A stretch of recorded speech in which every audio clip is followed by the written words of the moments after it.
welcome to our quick-fire budget analysis with my fellow line cats. We have Tom McPhail, who is Director of Public Affairs, and we have Mike Barrett, who is Consulting Director. So they've kind of done some very quick reflections off the back of the budget, and I'm going to kind of talk through what they see as some of the big changes, things to watch for, things that we're pleased about, etc., etc.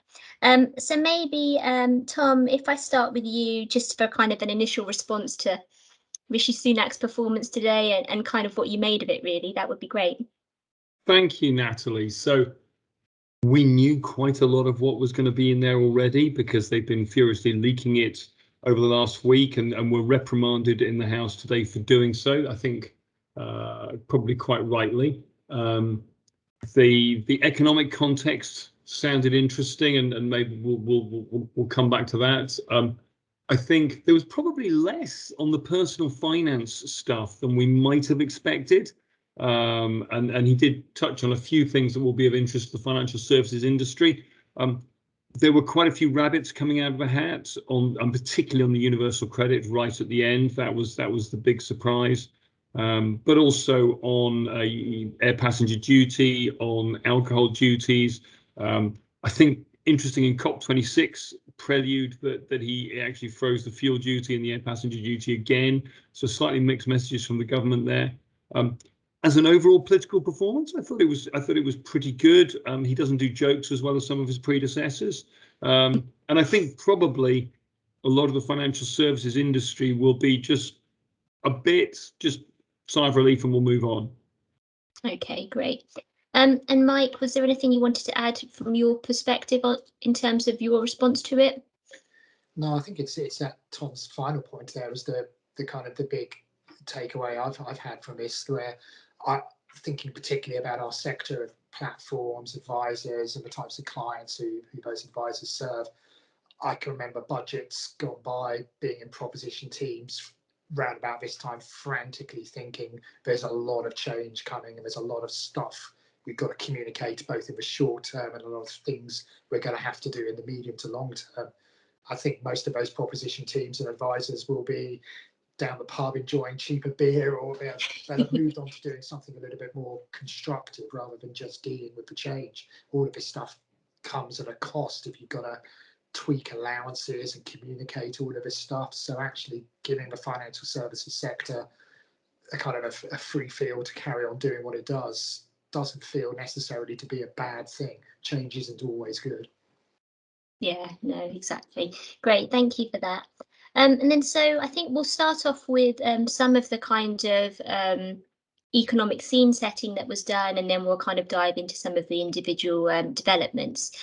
So I think ahead of the budget, there'd been talk around, painting the sunlit uplands of this kind of, rosy economic future post-COVID and a quicker recovery than expected and all of that kind of thing. But when you kind of look at the speech and what he was talking about, there is a backdrop that looks slightly different to that in terms of the inflation numbers, in terms of things like unemployment, wages, all of these things coming together. So what would you two say about that side of things?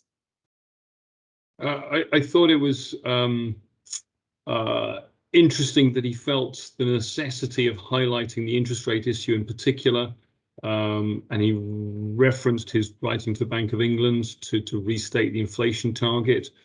We were starting to worry about inflation already, and therefore interest rates before today's budget. And then when you hear the kind of mood music coming out of the Chancellor and the economic measures that he's taking, it really just reinforces that.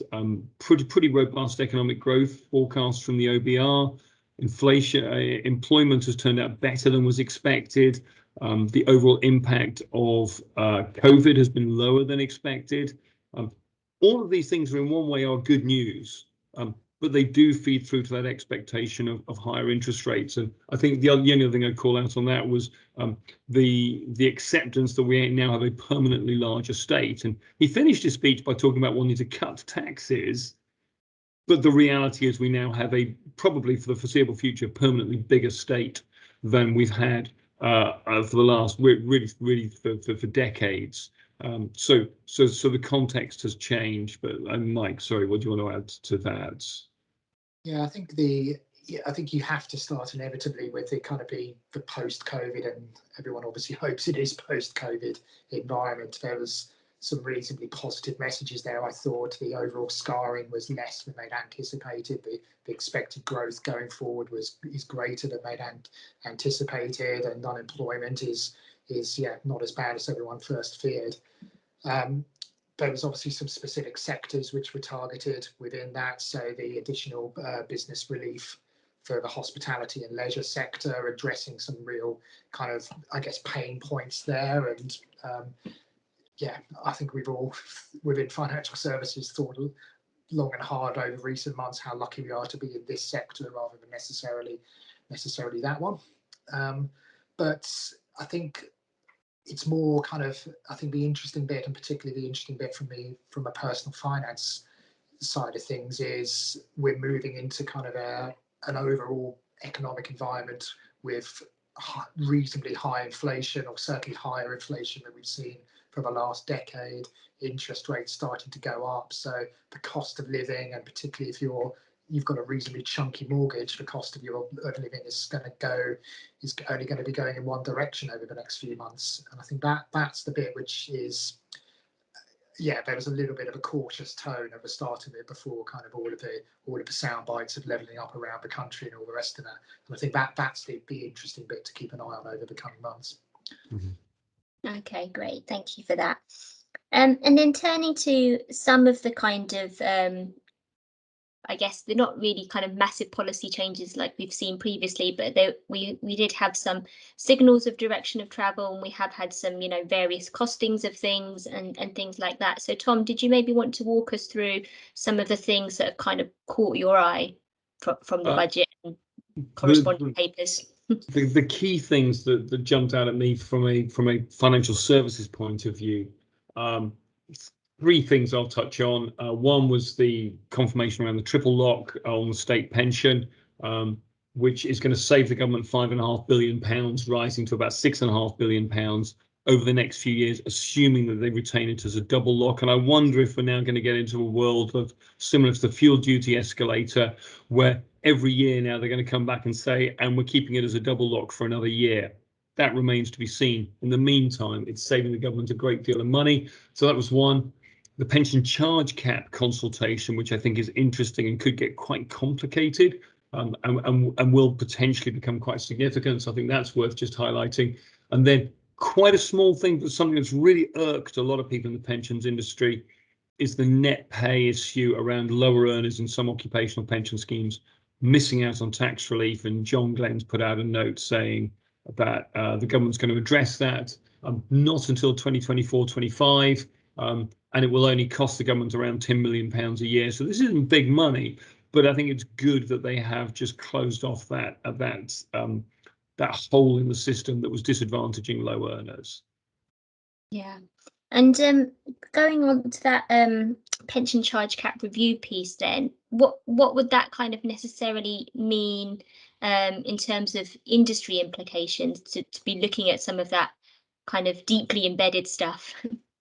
So where you've got workplace pensions, which are currently subject to a cap of 0.75%, 75 basis point charge cap or equivalent, there's two things going on there. One is that the DWP has been contemplating harmonising the charging basis. At the moment, they allow schemes to deduct other charges, such as a fixed monthly fee or a contribution charge, which is what Nest does, as long as the overall effect of the combined charges is equivalent to 75 basis points. And one of the things the DWP has been contemplating is harmonizing that and saying, no, you can only just have a percentage charge every year. We're going to get rid of these fixed cash charges, which makes some sense if you're trying to compare one scheme against another, because you're then just comparing apples with apples rather than the kind of apples with oranges situation we have at the moment. The shape of all the charges would be the same. But as soon as you do that, you introduce some more complex cross subsidies into the system and can actually make the cost of running pension schemes for some providers higher. In some cases, some of the sizes of pots means that having a fixed charge makes it easier and more efficient to have complex charges.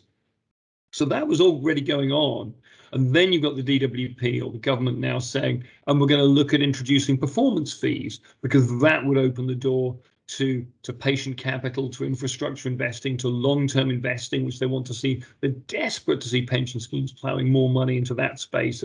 Huge pots, trillions of pounds of money. Could we please have some of that money to help level up and rebuild Britain and build back better and greener? And they really want to get their hands on the money. So the trade-off is they're saying to the pensions industry, perhaps if we allow you a bit more flex on the charges, things like performance fees that would sit out with the current charge cap, could you please come and spend some of that money over here?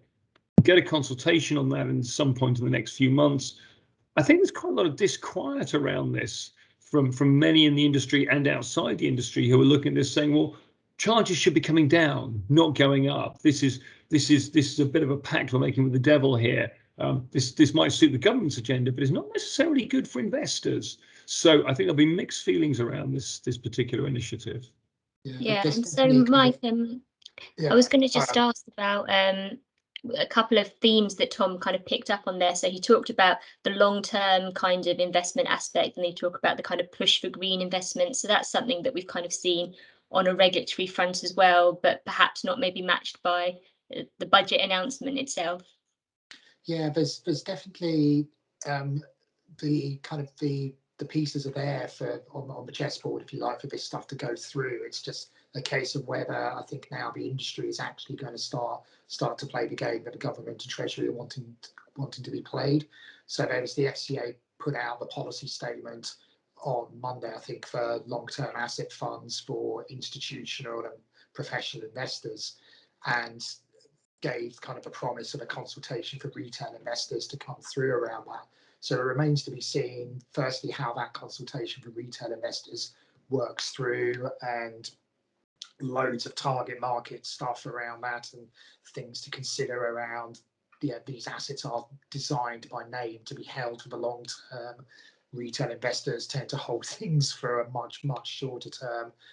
All of the practicalities of platforms and fun and games holding funds which aren't priced on a daily basis or anything but on a daily basis. So yeah, loads on that side of things. And actually on the institutional side, will these products start to be developed? But I do think there's a pretty compelling story around it of, as you say, a lot of these vehicles are designed to invest in assets which are intended to be held for the long term, by their very nature are going to be illiquid. And there's kind of a cost and a value discussion there, which is kind of a wider discussion that's happening in pensions, and will be one that's happening in the advice sector next year when the consumer duty starts to come in. Yeah, is it value for money to pay a little bit more in terms of cost to invest in something that in the long term is going to give you a greater potential for a greater return? I think that's where it sits, rather than necessarily 0.75 or whatever it is automatically good, and something 1 basis point more than that is bad.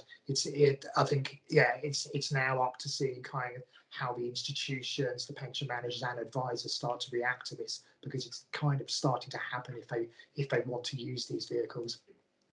And you also get into the realms of questions around transparency in terms of pricing, and liquidity in terms of transfer rights, and what happens if people want to transfer out. And so probably these can only ever be a relatively small proportion of schemes, because if it's a few percent, it's manageable. If it starts to become a big chunk of a pension scheme, then you get movements of capital that could get quite problematic in that regard. Yeah, and I know we've seen it with Woodford, where around that liquidity was a bad word, and it wasn't really bad for investing in illiquid assets. And then eventually, over time, some of these illiquid assets have been sold for a pretty chunky profit, because that's the nature of these organisations, that they're starting to build capital and grow and all the rest of it. And actually, suddenly, that's a good thing to be getting in. So it's a really interesting debate, I think, for the sector to be having. Yeah, and I guess one that kind of still evolving kind of over the coming months. So thank you for that. So just to wrap up briefly then, so I guess the takeaway for people is that, bar any kind of shock announcements after today, the general kind of consensus is that it's been quite good in terms of no radical change, but there are some evolving things that perhaps it's worth the industry keeping an eye on. Yeah, I think that's a pretty good way of putting it. So, as you say, we'll go and spend the rest of the day trawling through the small print of all the supporting documents they put out after the speech has been delivered. But yes, I think back to Mike's original point, I think a lot of people in the industry will be pretty relaxed and nothing more radical is coming our way off the back of this of today's speech. Brilliant. Okay, well, thank you very much both. We'll be chatting again, no doubt, soon. Cheers. Bye.